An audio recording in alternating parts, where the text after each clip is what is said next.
for ways to help the earth? Maybe it's time to look at what you're eating. I have in the past called my diet more plant-based, but more specifically what my diet is climatarian.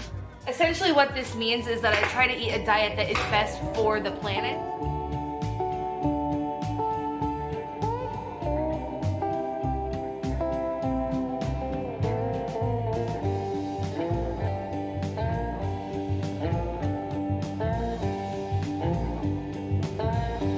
At the end of the day, climatarianism is about reducing your carbon footprint through food, which is a very vague term.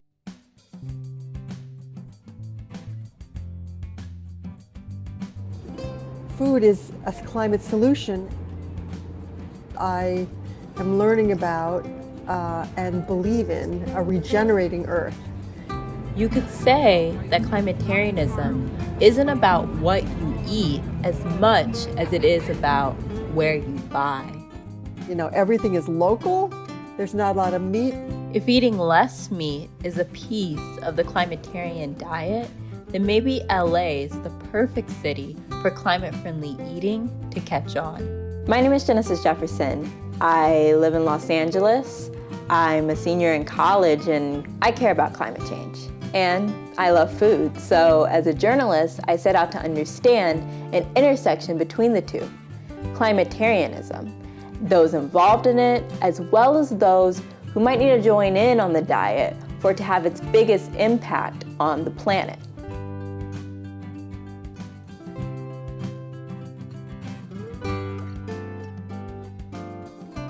What is this called? Curry, would you like to give something like this a try at all? Yeah, so they basically like recommend recipes to you based off where you live, your dietary preferences, like all that stuff. Like, Baptiste Malaguti is demystifying climatarianism one recipe at a time. He's the CEO and visionary behind Curry, an app that helps people eat more sustainably. My original idea was to build an app that knows what you want to eat next and that suggests recipes depending on your diet, depending on what's in season around you, your cooking level, the equipment you have at home. I think there are a lot of people. There is a big market for people who want to eat more seasonally, more consciously and climate friendly. The problem is not a lot of people are ready to make the efforts for you to change your eating habits, for you to change the way you buy groceries without an app like Curry that would require a lot of effort. So we launched Curry only on iOS in May 2020. Curry made its debut on Apple's European App Store, and it quickly saw success. Baptiste explained to me that very soon it had a couple thousand users, and those 1,000 users now had an app that could not only fit their dietary needs, but help them eat climate-friendly as well. Curry had early success, but I wanted to know if that success turned into profit, and more specifically, if there were challenges with running a company like Curry that was new and focused on sustainability. Challenges there are, definitely. We made a choice since the very beginning that there wouldn't be any ads within Curry because that would ruin the experience. The choice also that we wouldn't sell data to businesses like about our users' preferences, like some businesses do that, right? Right now we're not making any money, so it's really sort of like self-funded. As the founder of a climate-friendly company and a company that is on a mission to help people adopt climate-friendly eating habits, I need to make a product that is really cool and awesome if I want to succeed in my mission.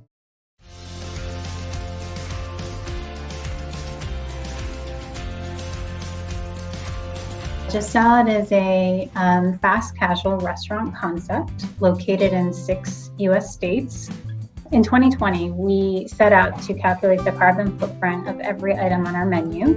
And so we created a carbon label similar to a calorie label that quantified the carbon emissions from every item on our menu. Just Salad looked at their ingredients and used the information about their ingredients' carbon footprint to make a climatarian menu for their customers. It was definitely an experiment, and we did not know how customers would respond to it. Just Salad's customer base is diverse. Sandra explained to me that families, baby boomers, and Gen Zs alike are eating at the salad chain. Eating is such a complex behavior that is guided by values, by dietary needs, by health needs, by culture. I think that restaurants in general as an industry have an enormous role to play in illuminating the link between the food system and global greenhouse gas emissions. Carbon labels are becoming more prevalent and driving at least this early carbon literacy. It's a great opportunity to make that more mainstream, that idea that you can eat with climate change and environmental stewardship in mind. It's startups like Curry and climate conscious chains like Just Salad that are taking a chance on their customers and proving that climatarianism is marketable. Mary Morgan is also proving something, that a climatarian lifestyle can be practiced. When I was a kid, my parents were, I guess you could call them environmentalists, but it was really before the word was popular. And we would go hiking and we sailed and we walked the beach and we went to farm stands all the time to get the most deliciously ripe food in season, of course. And when I realized after reading Drawdown that food was a big climate solution, my husband and I, well, we already were pretty thrifty with our food and ate locally. So we decided, well, we're going to take the challenge. So you could draw a circle around. You could make your climatarian lifestyle 500 miles. Number 2 is we look for organic, regenerative food. And then the third thing we do, of course, is reduce our food waste. And I happen to love oysters, and there's a growing community of oyster growers. Oh, wow. So I'm happy to have oysters once a week. It's really great. It's hard to talk to people about it. And, you know, I've given classes, I guess you could say, so that people are coming with an open mind. But, you know, talking to family and friends about it, they're like, oh, you know, you're on that again. I lived through the era when I was a kid, we didn't have seatbelts, and then suddenly we had seatbelts. You had to buckle up. It's the law. When cigarettes, everyone was smoking cigarettes when we were in high school and college, and then laws came in saying cigarettes are dangerous for your health, and people stopped. Laws came in, you couldn't smoke in restaurants. We can make these changes, and people adapt, and it's better for our health. It's better for all of us. I think it's a balance of both the consumer deciding where to shop, and as well as the actual businesses deciding how they're growing their food and providing it to their community. And if I connect that to my segment as well, a big part of trying to control the avocado industry and the effects that it has in the environment and everything is that the distributors and the people that market the avocado actually make an effort in telling the consumer where it's coming from.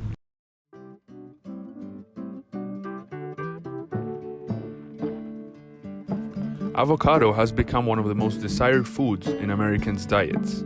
Just in the past decade, per capita consumption has tripled according to the USDA. Let's kick this party up a notch. Here we go. On Super Bowl Sunday alone, Americans consume around 13.2 million pounds of the food. That is about 26 million individual avocados, most of them imported. Avocados from Mexico.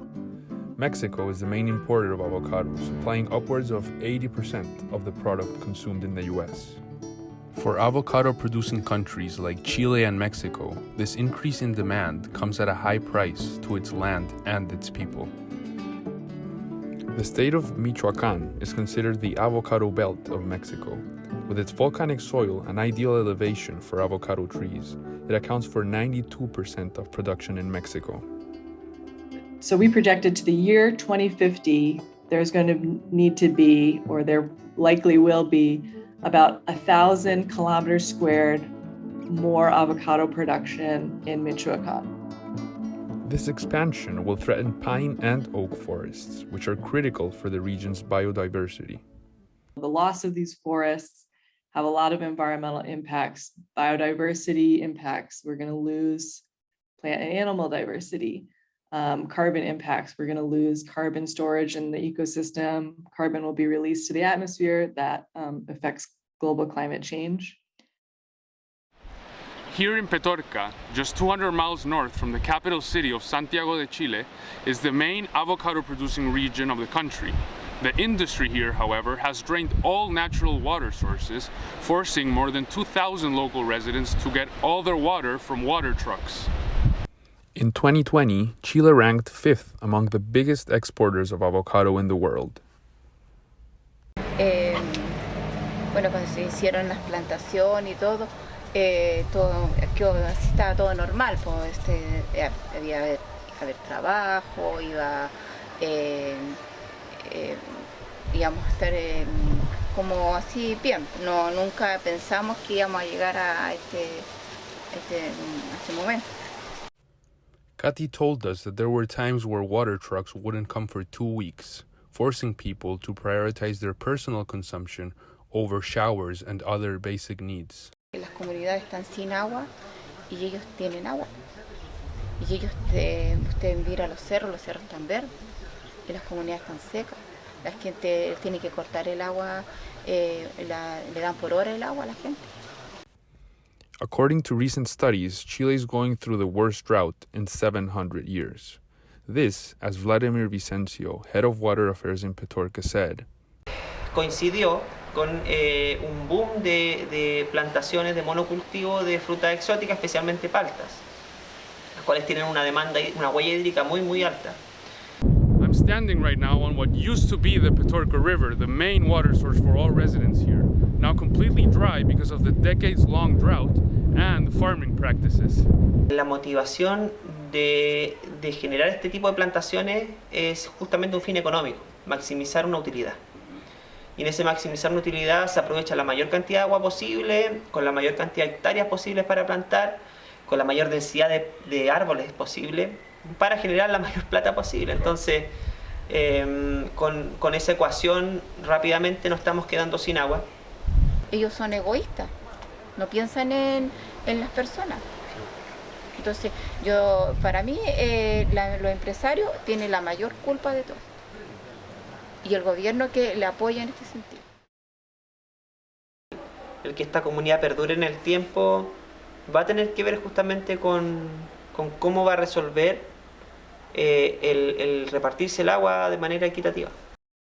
To eradicate the problem, you can't eliminate the consumption of avocados. That's not realistic. In Super Bowl Sunday, for example, thousands of tons of avocado are sold in the U.S. Because it's promoted as that, like chips and guac and all. It's become part of the culture, I think, of eating here.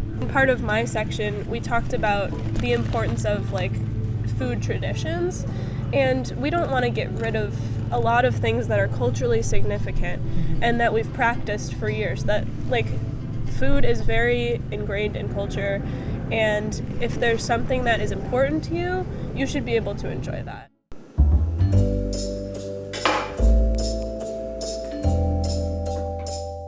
The dangers of the avocado industry are another warning that we must be aware of what we are consuming. Yes, avocados have a dark side, but the right kind of plant-based diet can help save the planet. My sister Quinn has been a vegetarian for 4 years. Hey Grace, we're making that recipe for chicken noodle soup, but it's vegetarian and we substitute tofu in. She initially became a vegetarian because of the inherent climate impact of eating meat. I was taking a course, it was in high school and it was through Kent State and it was a writing course, and our topic of the year was sustainability. And we read a book and looking more into a lot of the factory farming practices in America, a lot of the meat production is very unsustainable, especially with the water used to produce each serving of meat. It's pretty high when you compare it especially to vegetables. And I personally wasn't, crazy about eating meat, so I figured that it would be an easy enough change for me. And it was. I did it. I've done it for 4 years now, and I'm happy that I did it. I don't regret it. Quinn and I both took college writing at Twinsburg High School. Lisa Milano taught us about sustainability, something she practiced first as a vegetarian and now a vegan. So, can you explain a bit about how what we eat impacts the climate?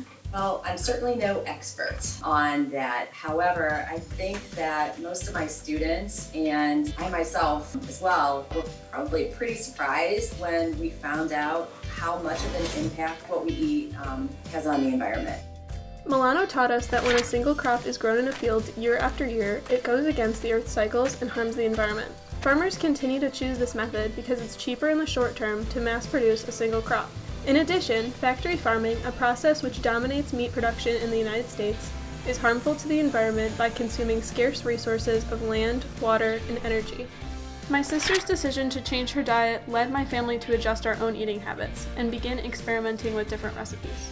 So before she became a vegetarian, I would cook like my mom would cook, you know, like what I had when I was growing up. So I would make like chicken, and then we would make potatoes to go with it and a vegetable. So it would always be like those three things, like the meat, then like some kind of a starch, and then a vegetable to go with it. So then when I tried to change it to vegetarian, I just could keep like the potato side and the vegetable side, and I just had to think of like, is there a protein that I could have with this, like chick patties or like black bean burgers, or sometimes now we've become a little bit more sophisticated in our vegetarian cooking and we would use tempeh and we would use tofu to substitute in a different way.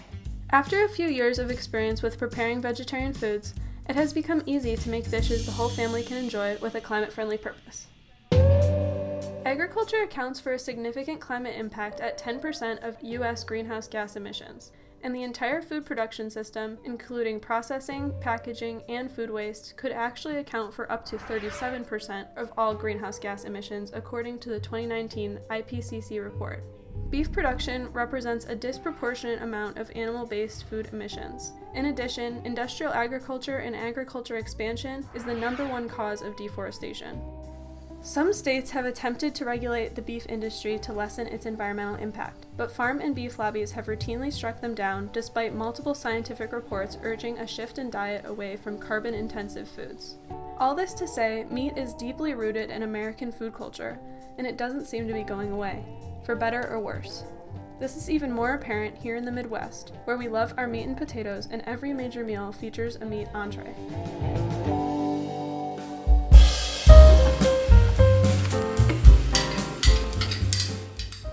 For what feels like my whole life, my family has celebrated St. Patrick's Day with a special meal. This almost always includes corned beef, cabbage, potatoes, and Irish soda bread. For my mom growing up, St. Patrick's Day was a great day of celebration. She would go to downtown Cleveland with her family to St. Patrick's Church, and after, they would gather to watch the parade. Why do you think it was important to bring the traditions, especially the food tradition, and have that for us? Just because I think it's such a positive and uplifting feeling, and just like people coming together and enjoying like good music and good food. It was just something that it was necessary to continue with my family when I grew up and had my own kids. And got married and had kids. It's fun for me to have those memories from when I was little, and to try to create those, create the new memories for my, kids growing up as well. Holidays like this one are a great time to get together and share a meal.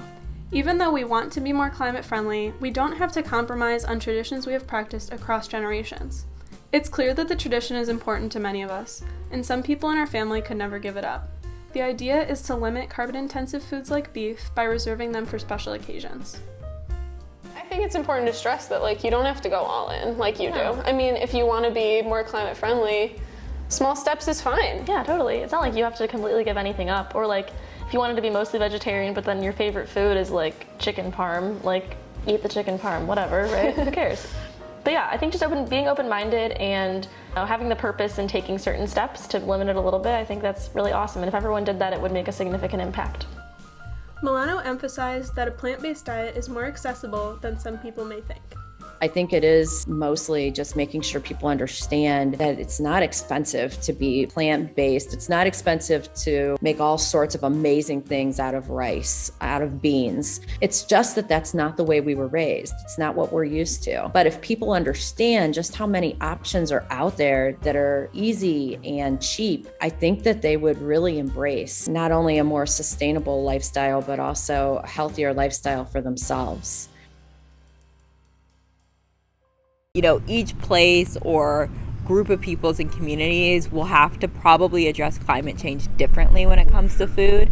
And I think that's just to say that, you know, there isn't one easy answer to like eating for the planet or being able to reduce our carbon footprint. It starts so much in that community and figuring out what works in that part of the world. Even if you think like, oh, well, if I do something, what will it change, you know?